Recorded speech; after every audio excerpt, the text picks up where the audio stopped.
Hi, I welcome you once more again to my channel. Today, I want to give a shout out to all my students in the SRS, the School of Research Science in Dubai. You guys are always giving me inspiration to do more and more. Today, we're looking at how we can able to solve this quadratic equation by factoring. We are saying factoring. This is factoring. There is a lot of ways that you can do this, but we are sticking with factoring. And even when we are sticking with factoring, I'm giving you the fastest way of solving this quadratic equation. Previous video, I did solve by factoring by 3 methods.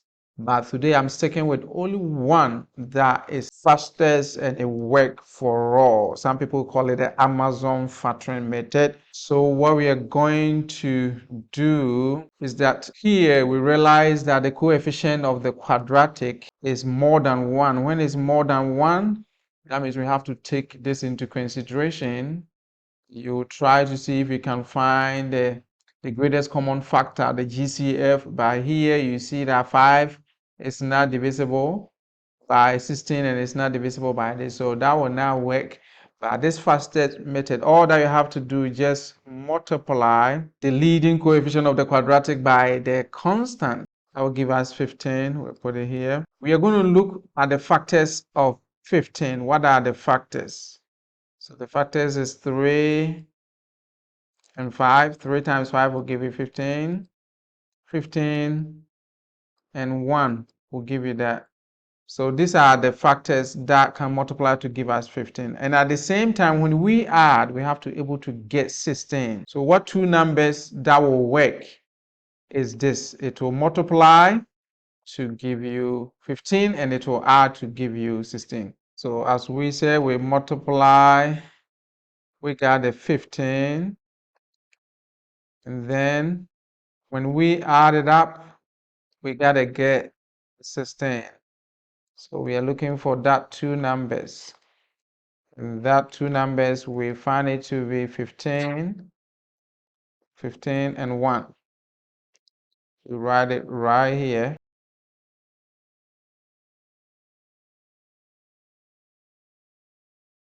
Now, since we multiply, this one wasn't 1, it was a number 55. We multiply, we have to divide each of the numbers by 5. This is the fastest way. It works all the time. And now we look at individual parentheses and then we simplify. So here we know that 15 divided by 5 will give us 3. But here it's not divisible. Since it's not divisible and we don't want to leave it as a fraction like this, all that we will do is that we will multiply each of them by 5. So here we multiply this by 5 and we got 5x. You bring your addition, you multiply here by 5, it's going to be 5 divided by 5 and that will be 1. So now we have able to do the factoring. The question says solve.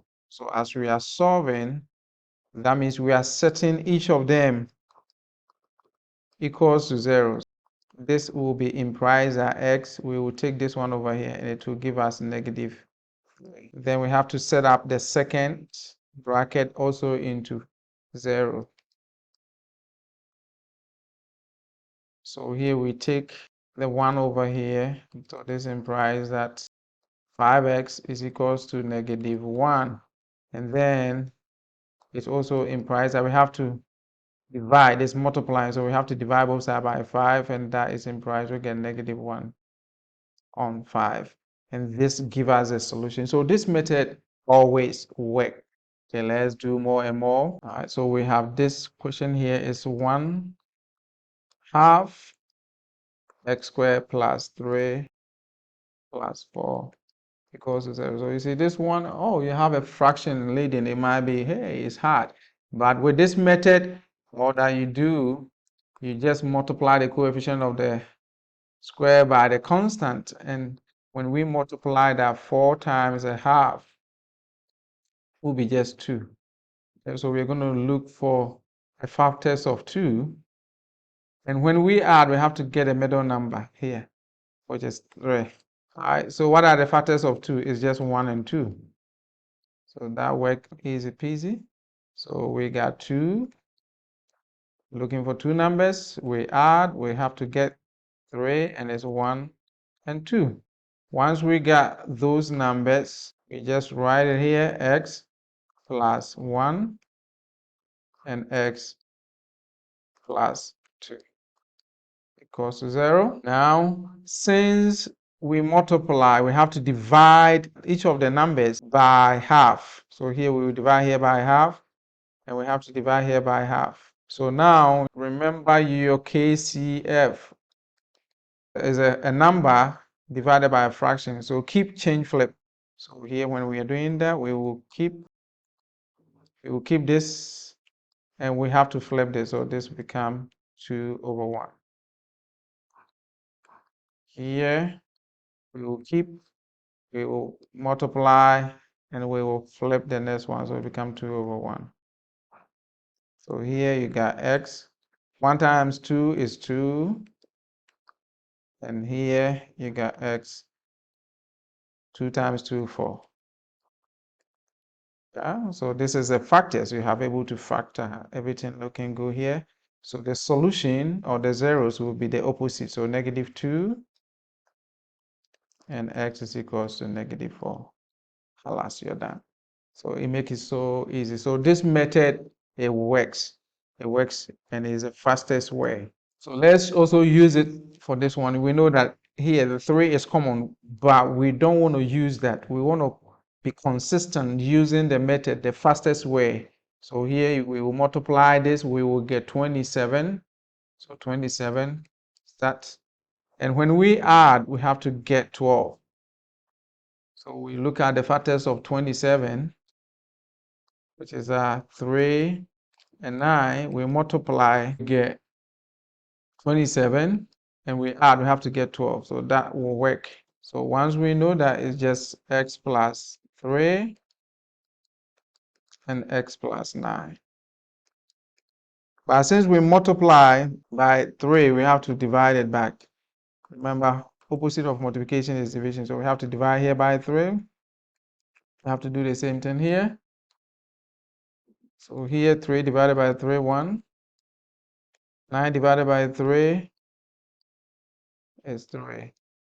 So basically, let's look, the question was to solve. So we know that the solution is x is equals to -1 and x is equals to -3.